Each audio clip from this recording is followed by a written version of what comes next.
Muito bom dia a todos e a todas. Nós estamos aqui na nossa caminhada matinal para o nosso Papo Psicomotor e hoje nós vamos falar de uma coisa bem interessante, porque nós vamos ver o ser humano como um sistema que tem um mecanismo de autorregulação.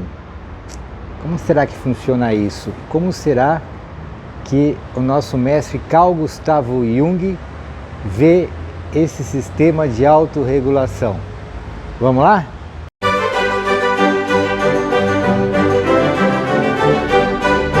Então vamos direto ao assunto. Nós vamos usar de novo esse dicionário junguiano. Nós vamos falar aqui, vamos nos apoiar no conceito de opostos. O que será que opostos têm a ver com o sistema de autorregulação do ser humano? Vamos lá. Ele começa falando o seguinte: termos ou objetos que, quanto ao seu significado, estão ligados por uma relação de exclusão, mas quanto à sua força de significação, estão, ao contrário, ligados por uma relação de tipo polar, que os mantém em estado de tensão. O que ele quis dizer aqui? Não entendi nada, né? Então, você veja só, às vezes o jeito de falar que não nos é peculiar parece uma coisa tão difícil. Mas se a gente falar a mesma coisa de um outro jeito, nos parece uma coisa bem fácil. Tipo assim, isso aí eu já sabia. Então, eu vou mostrar para vocês que você já sabia disso que ele está falando aqui, que talvez com uma linguagem um pouco mais difícil. Então ele está falando assim, opostos, termos ou objetos. Então, o que pode ser oposto a uma outra coisa? Termos, palavras, conceitos ou objetos. Ou alguma coisa, algum objeto, que quanto ao seu significado estão ligados por uma relação de exclusão. Então, o que é oposto? Uma coisa é oposta à outra. Pode ser um termo ou um objeto. Quanto ao seu significado, então, o que significa isso? O que significa essa palavra? Branco. O que significa essa palavra? Preto. O significado do preto e do branco pode ser considerado como opostos. Então, em relação ao significado. Mas quanto à sua força de significação, estão ao contrário, ligados por uma relação de tipo polar, que os mantém em estado de tensão. Olha só que interessante. Eu tenho duas palavras aqui. Eu vou seguir o exemplo que eu dei sem pensar, veio preto e branco. É só um exemplo. Então, eles podem parecer, em relação ao significado, opostos. Mas também, quanto à sua significação, eles estão ao contrário. Eles estão numa relação de polaridade. Branco é um polo e preto é outro polo. Então eles estão unidos pela polaridade. Olha só que interessante. Mas essa polaridade os mantém no estado de tensão. O que mantém o preto e o branco no estado de tensão? É o significado que eu dou para eles. Então, se preto para mim é o contrário de branco e branco é o contrário de preto, eu mantenho esses significados como polos de uma mesma coisa, de um mesmo contraste, só que eu coloco um de um lado e outro do outro, sendo que eles ficam com uma tensão de polarização, de polaridade, jamais chegando a uma síntese total. Tal estado de tensão está entendido na base do dinamismo psíquico, enquanto estruturação e desestruturação contínua, dos significados de si e do mundo. Então, vamos de novo esse exemplo aí do preto e branco. Eu tenho significado, eu dou um significado para isso. E nesse momento, quando eu olho para esses dois polos, eu dou significado para eles, como coisas opostas. Então eles ficam com uma tensão entre uma e outra. Mas essa tensão faz parte de um dinamismo psíquico, enquanto estruturação e desestruturação contínua. Aqui nós vamos nos remeter ao desenvolvimento de ciclos em espiral. Então, naquele momento do meu desenvolvimento em ciclos em espiral, naquele ciclo do desenvolvimento em espiral, naquele ciclo, eu estou dando significado como polos opostos. Então, eles oferecem uma tensão que naturalmente eu vou buscar aliviar essa tensão até dissolver essa tensão para que ela não exista mais. Estou falando de conteúdos psíquicos. Então, esses conteúdos, eles vão gerando, através dessa tensão nos opostos, de uma vontade, de um movimento, de um impulso, para que essa tensão deixe de existir, eu dê outro significado para esses opostos, para que ele, quem sabe, se unam, eles se juntem, eles se completem, eles tornem uma coisa só e aí parem de gerar essa tensão. É uma coisa, assim, para falar teoricamente, fica tão, às vezes, difícil. Vamos fazer uma metáfora aqui para tentar clarear isso. Por exemplo, vamos imaginar que nós temos um aquário de vidro. Então eu tenho um cubo de vidro, né? E eu encho ele de água. E no meio desse aquário eu coloco uma tela bem fininha. Então a água passa ali tranquilamente de um lado para o outro, sem problema. E vamos imaginar que esse aquário está ali parado há muito tempo, então a água está estabilizada, ela está paradinha. A mesma água que eu tenho desse lado está em equilíbrio com a mesma água que nós temos daquele outro lado. Ela não está em movimento, está na mesma temperatura, está nas mesmas condições de pressão atmosférica, ela está em todas as condições externas são iguais para a água que está de um lado como para a água que está do outro lado, porque na verdade ela está dividida só por uma tênue telinha que não faz a menor diferença na água como um todo que está ali dentro daquele aquário. Muito bem, agora eu vou tirar da minha geladeira lá, no meu freezer, um monte de gelo. Eu vou pegar aquele monte de gelo e despejar de um lado daquele aquário, de um lado daquela telinha que está separando em dois. Então aquele lado vai começar a ficar mais gelado do que o outro lado. Então, por quê? Porque eu acabei de jogar o gelo ali. Então vai ter uma troca de energia entre o gelo, que também é água, só que água em estado sólido. Eu vou jogar o gelo ali e o que vai acontecer? A água está numa temperatura ambiente, a temperatura gelada do gelo vai começar a ser transmitida para a temperatura da água, que está mais quente, porque eles vão buscar um equilíbrio. Ali houve um desequilíbrio inicial, se tornou dois polos opostos no sistema aquário de água. Vamos pensar aí e fazer uma relação com o sistema do ser humano. Por exemplo, esse jogar o gelo ali no nosso aquário pode ser um conteúdo novo que apareceu e que desequilibrou o sistema. Então eu joguei o gelo ali, desequilibrou o sistema, que estava numa mesma temperatura, estava calminho, sem movimento quase e tal. Joguei o gelo, ele vai buscar a água que está em volta do gelo e o gelo vão buscar um equilíbrio.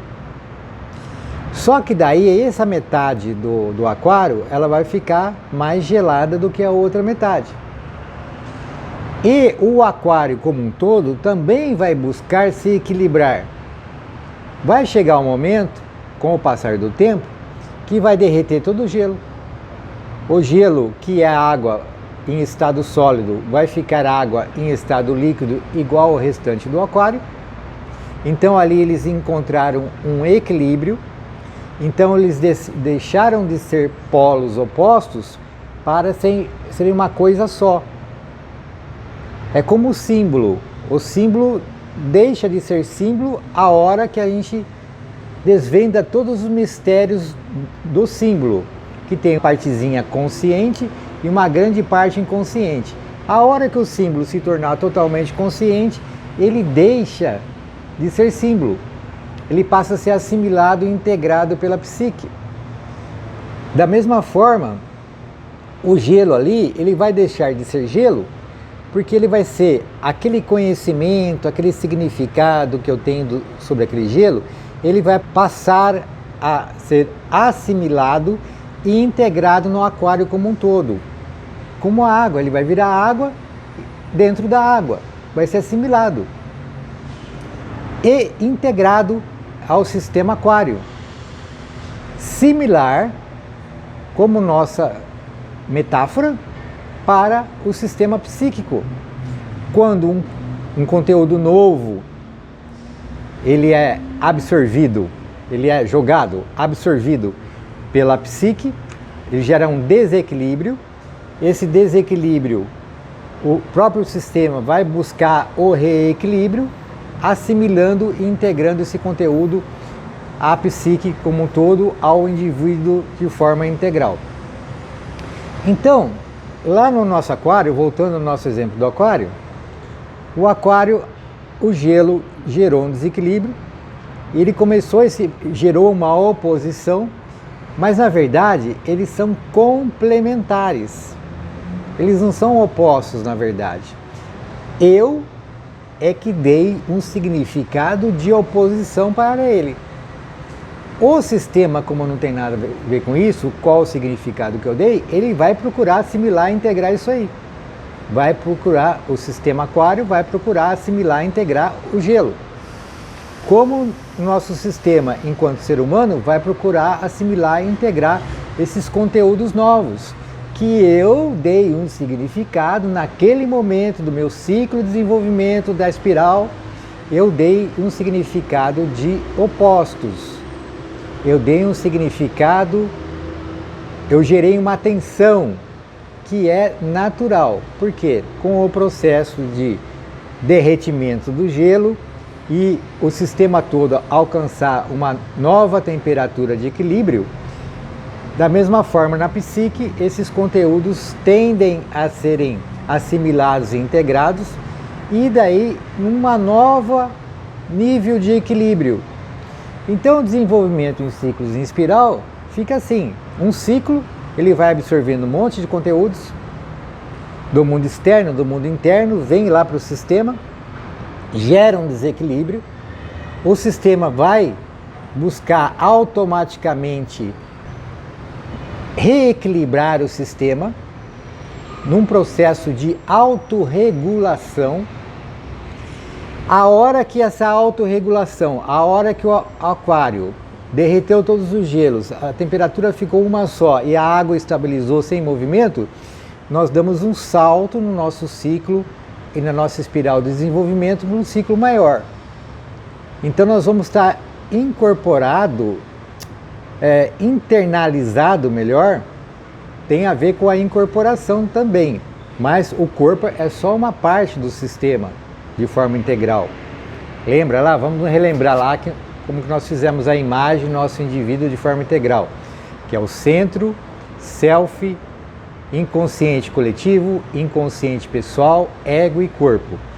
Então, o que entra ali, tanto pelo mundo externo como pelo mundo interno, vai causar esse desequilíbrio e o próprio sistema, pelo seu processo de autorregulação, ele vai procurar organizar isso, alcançar um novo nível de equilíbrio, então desequilíbrio, reequilíbrio, e a partir dali vai começar um novo ciclo, que vão entrar novos conteúdos, que vão gerar mais desequilíbrio e vão impulsionar para que se reequilibre no outro patamar, no outro nível. Olha só que ele fala aqui, ele continua assim. Jung entende, com efeito, os opostos a partir da consideração que a vida psíquica é sistema que se autorregula pelo princípio de compensação.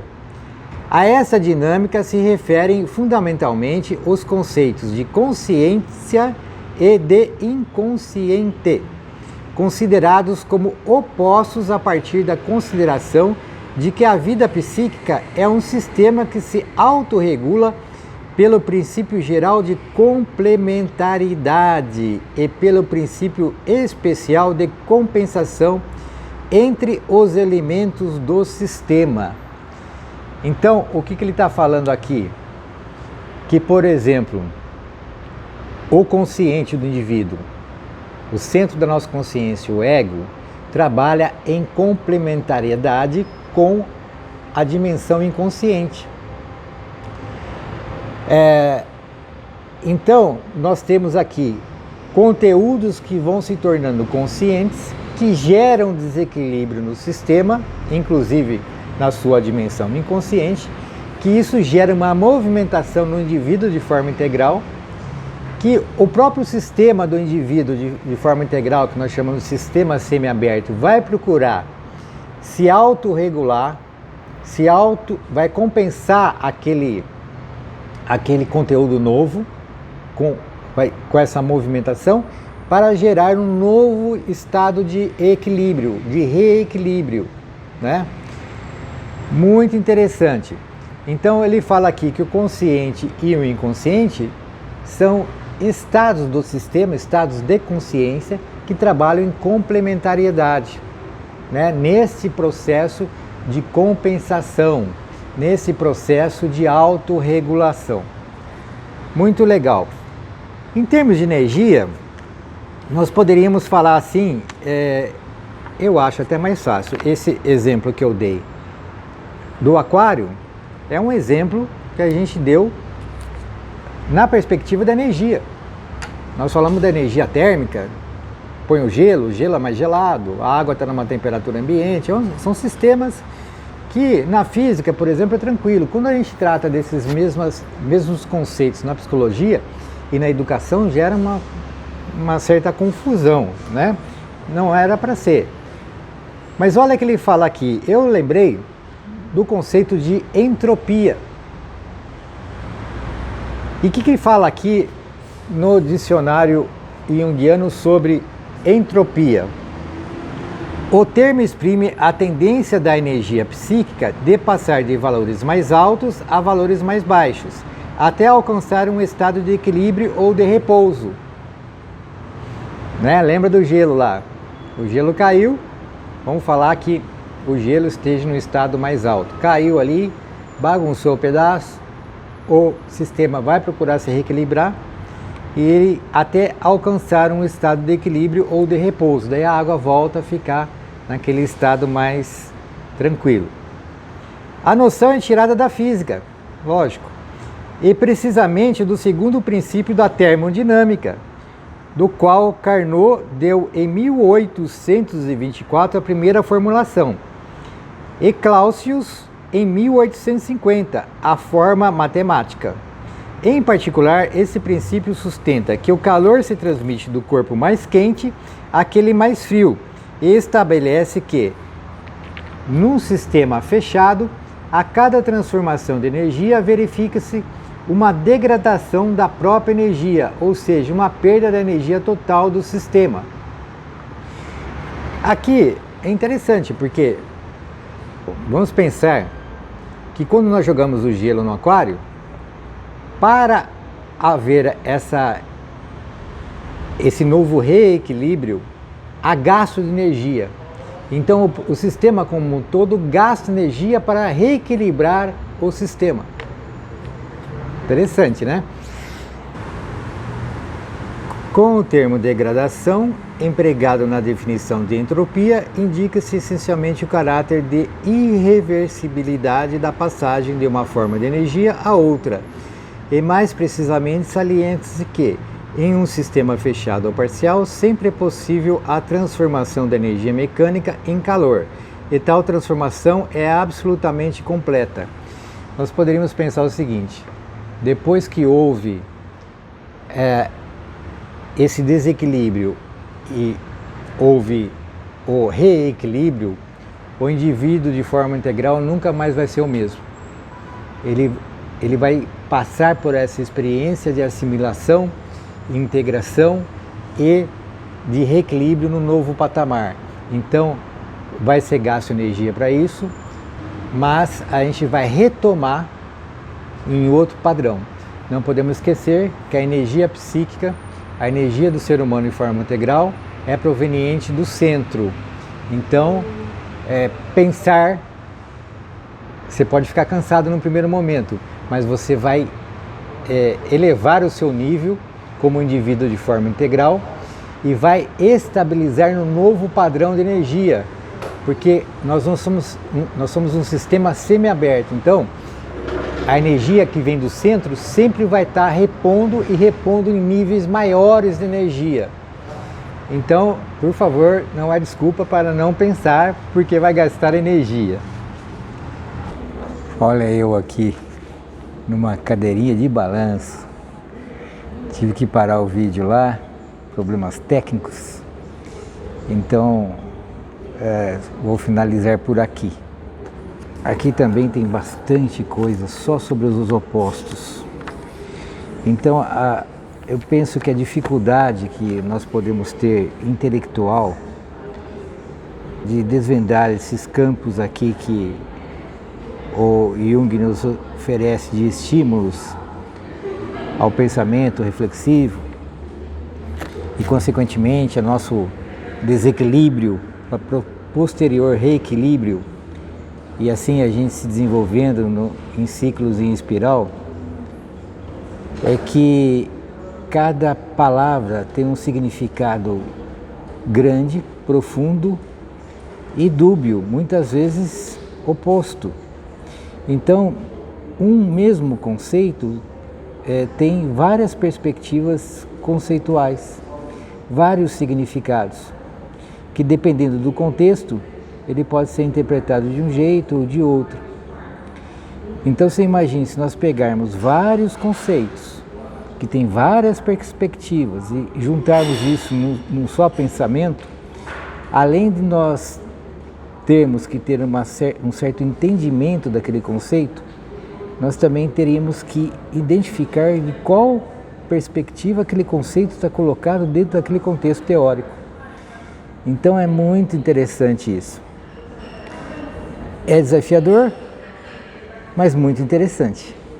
Agora, para nós professores, o que nós poderíamos pensar assim de forma prática em relação a tudo isso que nós falamos hoje, que nós batemos esse papo hoje?